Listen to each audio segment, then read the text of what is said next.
Shalom. Injil Keluaran pasal 9, yang terdiri dari 35 ayat dan 3 judul. Judul yang pertama yaitu, Tulah kelima, penyakit sampar pada ternak, dimulai dari ayat 1 sampai ayat ke-7. Beginilah firman Tuhan. Berfirmanlah Tuhan kepada Musa, pergilah menghadap Firaun dan berbicaralah kepadanya, beginilah firman Tuhan, Allah orang Ibrani, biarkanlah umatku pergi, supaya mereka beribadah kepadaku. Sebab jika engkau menolak membiarkan mereka pergi dan masih menahan mereka, maka ternakmu, yang ada di padang, kuda, keledai, unta, lembu sapi dan kambing domba, akan kena tulah Tuhan, yakni kena penyakit sampar yang dahsyat. Dan Tuhan akan membuat perbedaan antara ternak orang Israel dan ternak orang Mesir, sehingga tidak ada yang akan mati seekor pun dari segala ternak orang Israel. Selanjutnya Tuhan menentukan waktunya, firman-Nya, besoklah Tuhan akan melakukan hal itu di negeri ini. Dan Tuhan melakukan hal itu keesokan harinya, segala ternak orang Mesir itu mati, tetapi dari ternak orang Israel tidak ada seekor pun yang mati.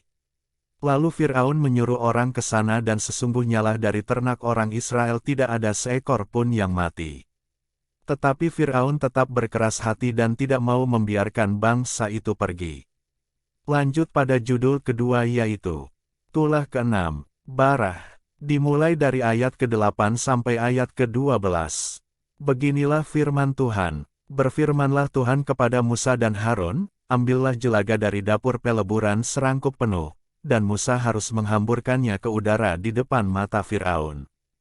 Maka jelaga itu akan menjadi debu meliputi seluruh tanah Mesir, dan akan menjadikan barah yang memecah sebagai gelembung, pada manusia dan binatang di seluruh tanah Mesir. Lalu mereka mengambil jelaga dari dapur peleburan, dan berdiri di depan Firaun, kemudian Musa menghamburkannya ke udara, maka terjadilah barah, yang memecah sebagai gelembung pada manusia dan binatang. Sehingga ahli-ahli itu tidak dapat tetap berdiri di depan Musa, karena bara-bara itu, sebab ahli-ahli itu pun juga kena bara sama seperti semua orang Mesir. Tetapi Tuhan mengeraskan hati Firaun, sehingga ia tidak mendengarkan mereka, seperti yang telah difirmankan Tuhan kepada Musa. Lanjut pada judul ketiga yaitu, Tulah ke-7, Hujan es, dimulai dari ayat ke-13 sampai ayat ke-35. Beginilah firman Tuhan. Berfirmanlah Tuhan kepada Musa, bangunlah pagi-pagi dan berdirilah menantikan Firaun dan katakan kepadanya, beginilah firman Tuhan, Allah orang Ibrani, biarkanlah umatku pergi, supaya mereka beribadah kepadaku. Sebab sekali ini aku akan melepaskan segala tulahku terhadap engkau sendiri, terhadap pegawai-pegawaimu dan terhadap rakyatmu, dengan maksud supaya engkau mengetahui, bahwa tidak ada yang seperti aku di seluruh bumi. Bukankah sudah lama aku dapat mengacungkan tanganku untuk membunuh engkau dan rakyatmu dengan penyakit sampar, sehingga engkau terhapus dari atas bumi? Akan tetapi inilah sebabnya aku membiarkan engkau hidup, yakni supaya memperlihatkan kepadamu kekuatanku, dan supaya namaku dimasyurkan di seluruh bumi. Engkau masih selalu menghalangi umatku, sehingga engkau tidak membiarkan mereka pergi. Sesungguhnya besok kira-kira waktu ini aku akan menurunkan hujan es yang sangat dahsyat, seperti yang belum pernah terjadi di Mesir sejak Mesir dijadikan sampai sekarang ini. Oleh sebab itu, ternakmu dan segala yang kau punyai di padang, suruhlah dibawa ke tempat yang aman, semua orang dan segala hewan, yang ada di padang dan tidak pulang berkumpul ke rumah, akan ditimpa oleh hujan es itu, sehingga mati.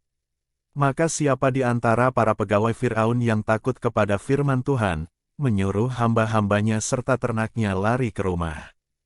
Tetapi siapa yang tidak mengindahkan firman Tuhan, meninggalkan hamba-hambanya serta ternaknya di padang.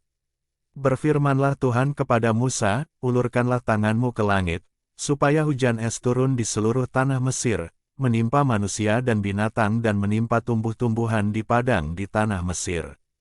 Lalu Musa mengulurkan tongkatnya ke langit, maka Tuhan mengadakan guruh dan hujan es, dan api pun menyambar ke bumi, dan Tuhan menurunkan hujan es meliputi tanah Mesir. Dan turunlah hujan es, beserta api yang berkilat-kilat di tengah-tengah hujan es itu, terlalu dahsyat, seperti yang belum pernah terjadi di seluruh negeri orang Mesir, sejak mereka menjadi suatu bangsa.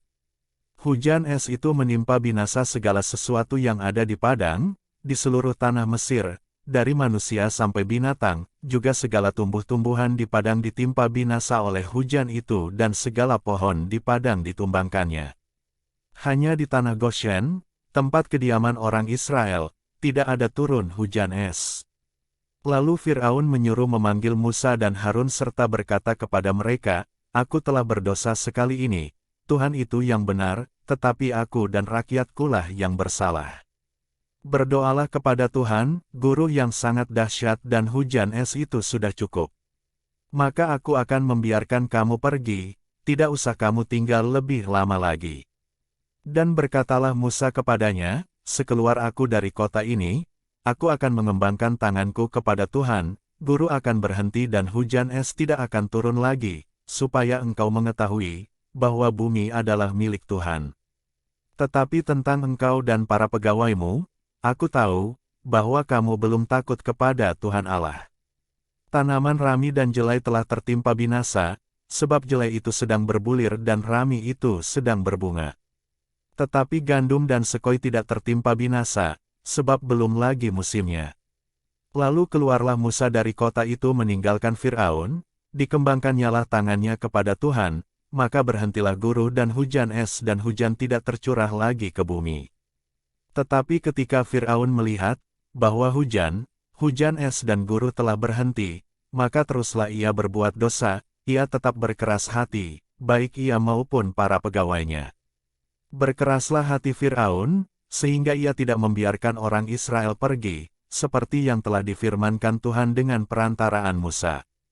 Demikianlah firman Tuhan dari Injil Keluaran pasal 9, Tuhan Yesus memberkati.